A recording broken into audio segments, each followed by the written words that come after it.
মানুষ কনফিউজড হয়ে যাচ্ছে যে আপনারা ইন্ডিয়া গত প্লিজ নিয়ে আপনি কি রাষ্ট্রের সাথে রাষ্ট্রের করতে চাচ্ছেন।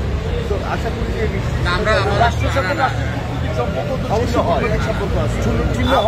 অবশ্যই হয় সেইটা তার যে গ্রাউন্ড আচরণের তার যে গ্রাউন্ড আছে সেই গ্রাউন্ডের বিষয়গুলো নিয়ে আপনারা কথা বলতে পারেন। আমরা তো সেটাই বলবো। আপনারা ব্যানারে লিখেছেন ইন্ডিয়া বয়কট, এই শব্দটা খুবই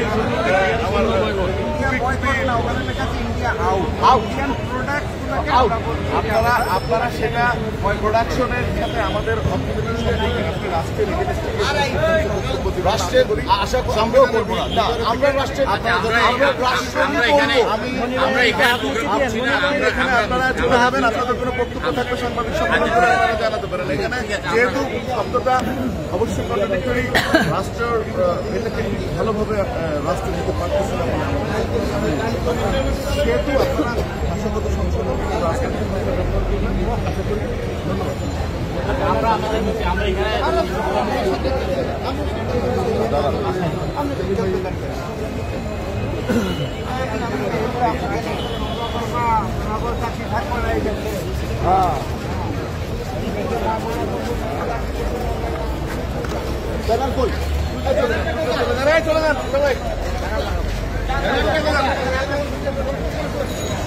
সেলিম ভাই কই যান? আপনি এখানে দাঁড়ান।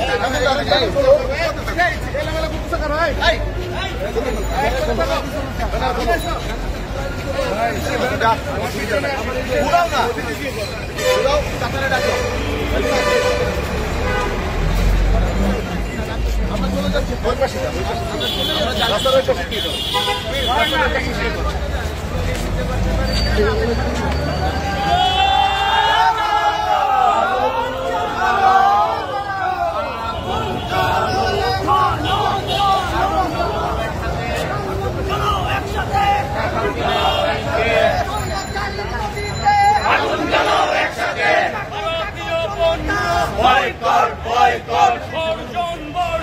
ভারতীয় পণ্য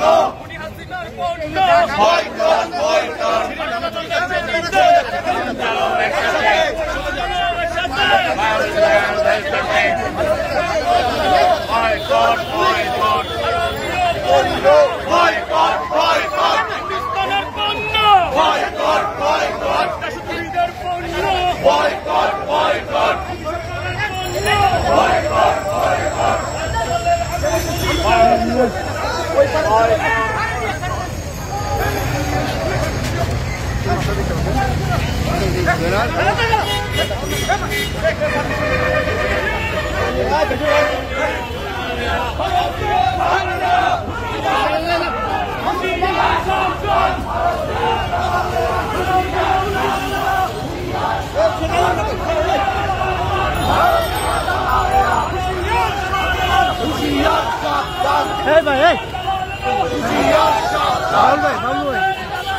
হুশিয়ার সাবধান, হুশিয়ার সাবধান, ভারতের দালালেরা, হুশিয়ার সাবধান, ভারতের দালালেরা, হুশিয়ার সাবধান, ভারতের দালালেরা, বয়কট বয়কট, ভারতীয় পণ্য, বয়কট বয়কট, ভারতীয় পণ্য,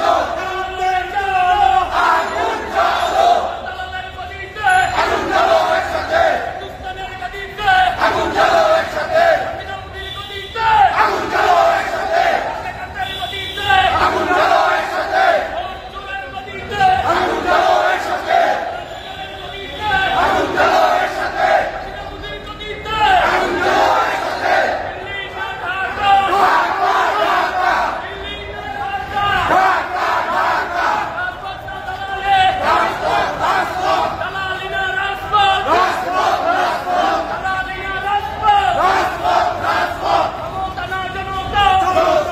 দর্শক আপনারা দেখতে পাচ্ছেন 12 দলীয় জোটের ব্যানার ছিনিয়ে নিয়েছে পুলিশ।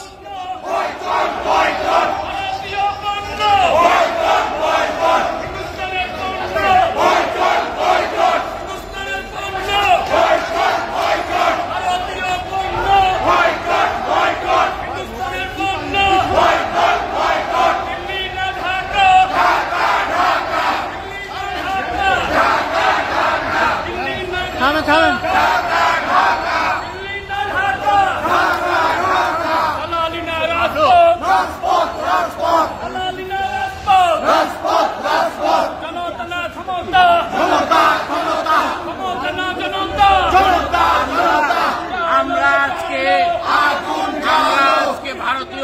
বয়কট করার জন্য আমরা আজকে একটা মিছিল বের করার জন্য করেছি।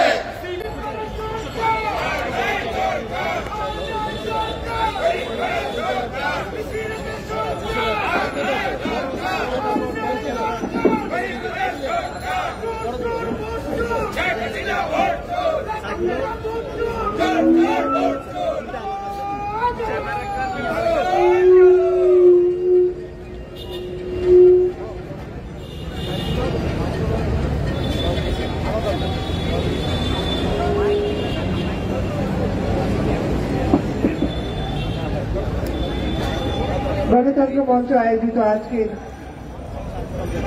শাসন ব্যবস্থা পরিবর্তন, দ্রব্যমূল্যের ঊর্ধ্বগতি এবং অর্থ পাচারের প্রতিবাদে আজকের এই সমাবেশে সভাপতি এবং উপস্থিত কেন্দ্রীয় নেতৃবৃন্দ আজকে যারা উপস্থিত হয়েছে,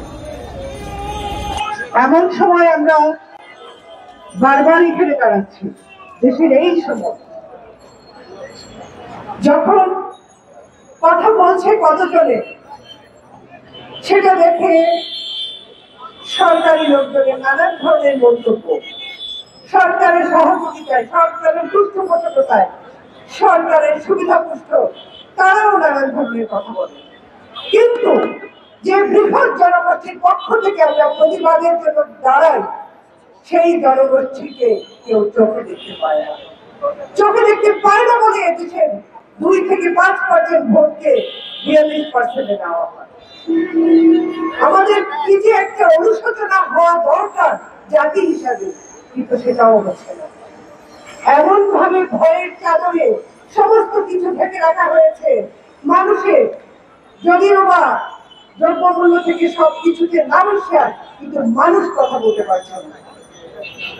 মানুষ কথা বলতে গেলেই তাদের সমস্যা। আমাদের দেশ নিয়ে ষড়যন্ত্র তারা করছে, তারা ক্ষমতায় থাকার জন্য ষড়যন্ত্র করে। দেশের স্বাধীনতা, সার্বভৌমত্ব, নিজস্বতা, স্বাধীনতা সবকিছু বিলিয়ে দেয় তারা।